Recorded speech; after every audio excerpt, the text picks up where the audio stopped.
અત્યારના સમયમાં જ્યારે દેશ વિદેશમાં મુસાફરી સતત વધી રહી છે, ત્યારે વિદેશ યાત્રાએ અમેરિકા જતા વિદ્યાર્થીઓ અને નોકરીના ઈચ્છુકો માટે સુરક્ષા સંબંધિત વિષયોમાં નોંધપાત્ર ફેરફાર કરવામાં આવ્યા છે.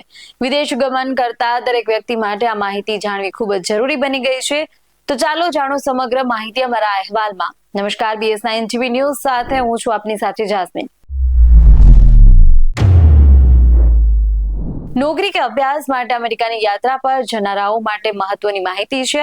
હવે જ્યારે તમે અમેરિકા પહોંચો છો ત્યારે તમારો મોબાઈલ ફોન કે લેપટોપ જેવા ઇલેક્ટ્રોનિક ઉપકરણોની ચકાસણી કરવામાં આવશે. અધિકારીઓ ઈચ્છે તો તમારું ઉપકરણ ઘણા દિવસો સુધી પોતાની પાસે રાખી તેની તપાસ પણ કરી શકે છે. સૌથી મુશ્કેલીની વાત તો એ છે કે જો તમે અધિકારીઓને પાસવર્ડ આપવાની ના પાડશો તો તમારું અમેરિકા પ્રવેશ રોકી શકાય છે.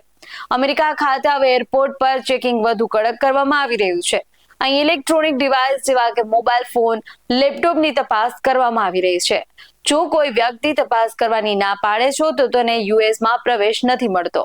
હવે અમેરિકામાં માત્ર વિઝા ધારકો જ નહીં પરંતુ ગ્રીન કાર્ડ ધરાવનારાઓને પણ તેમના ડિવાઇસની ચકાસણીનો સામનો કરવો પડી રહ્યો છે. હકીકતમાં ગ્રીન કાર્ડ ધારકો પાસે અધિકારીઓને પોતાનો પાસવર્ડ ન આપવાનો વિકલ્પ હોય છે, પણ વિદ્યાર્થીઓ અને કામદારો માટે વિકલ્પ ઉપલબ્ધ નથી.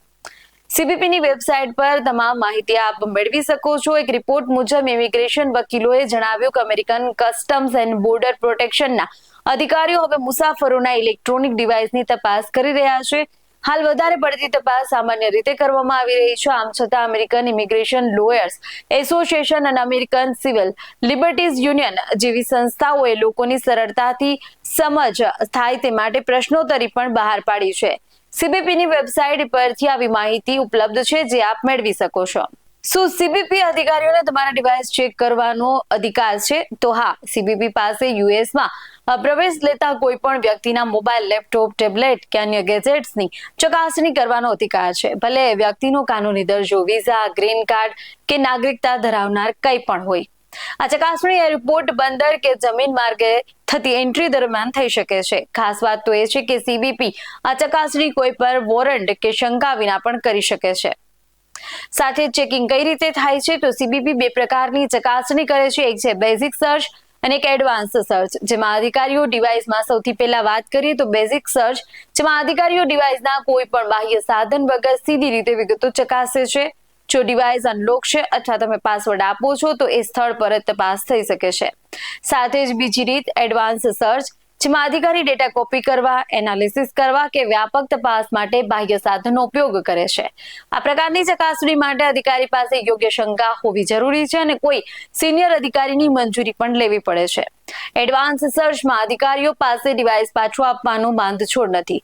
તેઓ ઈચ્છે તો ડિવાઇસને 5 દિવસ સુધી અથવા કેટલાક કેસમાં તો મહિના સુધી ડિવાઇસ રાખી શકે છે. જો તમે પાસવર્ડ ન આપો તો શું થશે? તો અમેરિકા પાસે વિદેશી નાગરિકોને ઓછા અધિકાર મળે છે. જો વિઝા ધારક પાસવર્ડ આપવાનો ઇનકાર કરે તો એ વ્યક્તિને અમેરિકાના પ્રવેશ નથી મળતા. ગ્રીન કાર્ડ ધરાવનારાઓને ઇમિગ્રેશન જજ સમક્ષ પોતાની વાત રાખવાનો હક હોય છે, એટલે કે પાસવર્ડ ના આપ્યા છતાં સીધું ગ્રીન કાર્ડ રદ કરી શકાતા નથી. વાત કરીએ ત્યાંના નાગરિકોની તો અમેરિકન નાગરિકોનો પ્રવેશ રોકી શકાય નહીં, પણ તેમ છતાં તેમના ડિવાઇસ જપ્ત કરી શકાય. ACLU સૂચવે છે કે શક્ય હોય તો યાત્રીઓએ પોતાને જ પોતાના ડિવાઇસના પાસવર્ડ નાખવો જોઈએ. તો આવા જ વધુ અહેવાલો સાથે મળતા રહેશું. તમે અમારી YouTube ચેનલને સબસ્ક્રાઇબ કરવાનું, અમને Facebook અને Instagram પર ફોલો કરવાનું ભૂલશો નહીં. બાકી આવા જ અહેવાલો સાથે મળતા રહેશું. જોતા રહો BS9 TV ન્યૂઝ. નમસ્કાર.